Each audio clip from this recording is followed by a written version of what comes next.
Assalamualaikum and good afternoon to Miss and all my friends.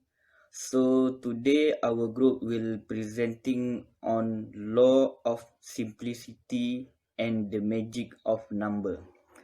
First of all, let me introduce my group members starting from me, Muhammad Ikhwan bin Ibrahim will present about the first part of law of simplicity. Then Amirah binti Zulkifli will present the second part of law of simplicity.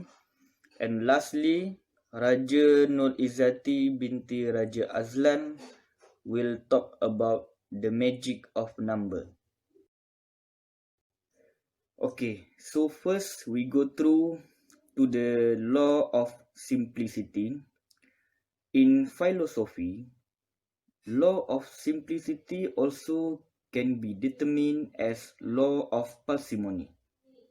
It means entities should not be posted unnecessarily. Many philosophers give their opinion about the definition of law of simplicity. Okay, firstly, Albert Einstein, a German scientist, said everything should not be posited unnecessarily, but not simpler. In simplest word, seek simpler explanation. Secondly, Syed Naqib Al-Attas, a Malaysian Muslim philosopher, said, when we reflect on human history, we look at human in ancient times, although science and technology are not as complete and complex like nowadays. They seem to be more perfect and happier. Okay, lastly, Isaac Newton, an English mathematician, said, truth is ever to be found in the simplicity, not in the multiplicity and confusion of things. Okay, that's all from me. So I will pass this presentation to Amirah binti Zulkifli to continue the second part of Law of Simplicity. Assalamualaikum warahmatullahi wabarakatuh. My name is Amira binti Zulkifli and I'm from CS253B2. I will continue about the law of simplicity. To achieve simplicity, we must reduce. Based on first philosophy of Chinese success, according to the philosopher Chu Zai, get up early in the morning and sweep trash inside and outside the house, which means disposing all unnecessary rubbish is symbolic of reduce. Second, Chinese philosopher Lao Tzu, he said, to attain knowledge, add things every day. To attain wisdom, subtract things every day.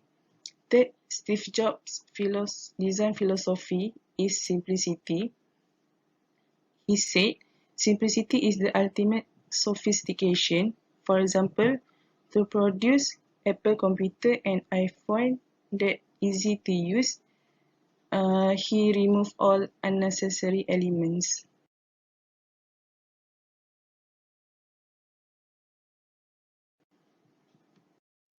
Modern day life is full of waste and exists in everything. In science, we call it as high entropic. For example, only a sip of water is needed to quench the thirst.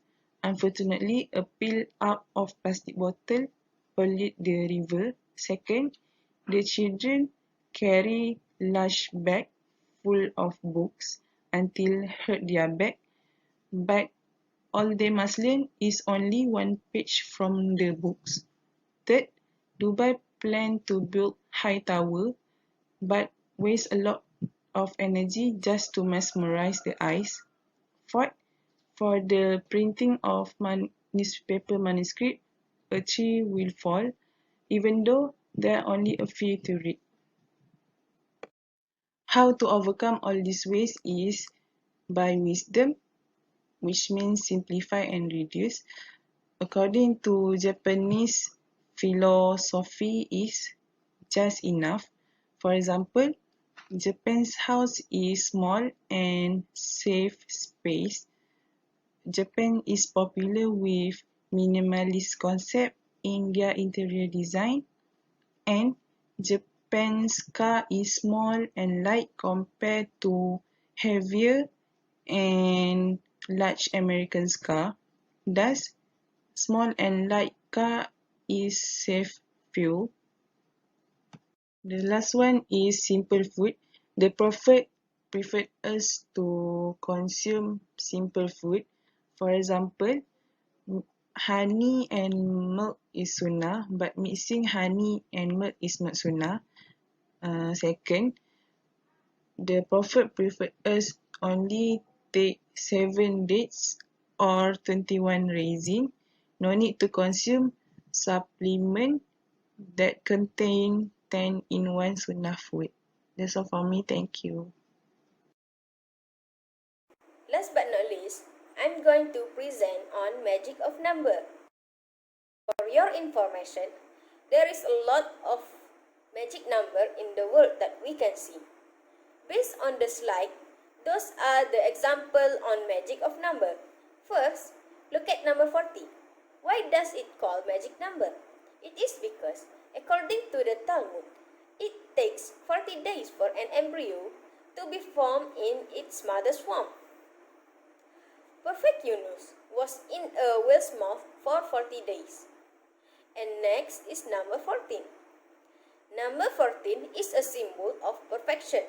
For example, full moon occurs on the 14th day of the Islamic month. Or, it is something that close to us, which is the number of segment or ruas on the fingers is 14. Less or more segments on the fingers make the hand look imperfect.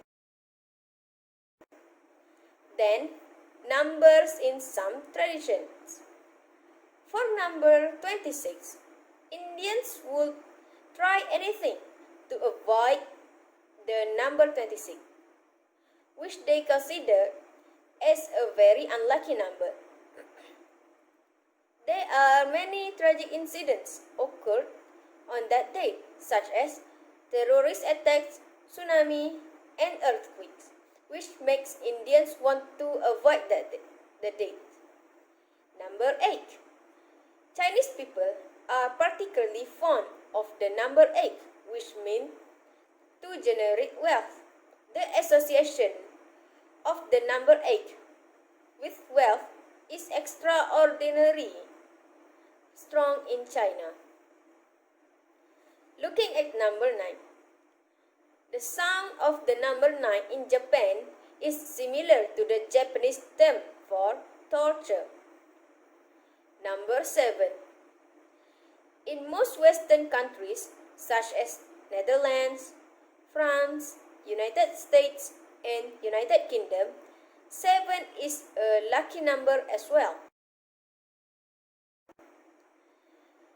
And finally, it's about zikir. We have two types of zikir, which is zikir asma al-husna and zikir nama. Zikir asma al-husna is used for a specific purpose. Reading Ya Alim as much as 150 times a day will increase the intelligence of mind. For zikir nama, a person named Abdul Ghani, which means rich servant, should practice zikir Ya Ghani with a total of 1060 because of the gift of God, which is very much to a person named Abdul Ghani. Then, he required to recite this zikir so that his wealth does not make him forget. Okay, that's all from us. Thank you.